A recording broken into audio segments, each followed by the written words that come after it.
I was in Menjola noong September 21, pero public knowledge naman po na nung nagkaroon ng kaguluhan, ako po ay isa sa unang tinamaan at kinailangang dalhin sa ospital, sa emergency room minutes after the stone throwing happened, no? So it's very strange na yung sinasabi nilang ako daw ay nag-udyok, ako daw ay nag-command ng mga tao na lusubin yung mga barikada. Paano kaya mangyayari yon?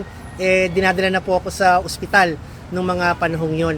Ang nakikita lang namin dito, kami ay pinaparatangan kasi kami yung kilalang leaders. Kami yung kilalang activist leaders of organizations, even if we had no direct participation dito sa nangyaring kaguluhan. So tingin namin mapanganib yun eh.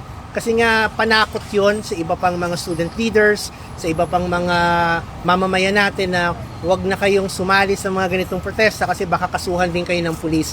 That's the message that they want to send. At syempre yun naman ang gusto nating labanan, na hindi po mali ang lumahok sa protesta, hindi ka dapat kinakasuhan dahil lang ikaw ay kilalang aktivista, hindi ka dapat kinakasuhan dahil nandun ka lang na participant sa isang protesta. Hindi po dapat ganon ang aplikasyon ng batas. Harassment po yon at panunupil sa mga mamamayan.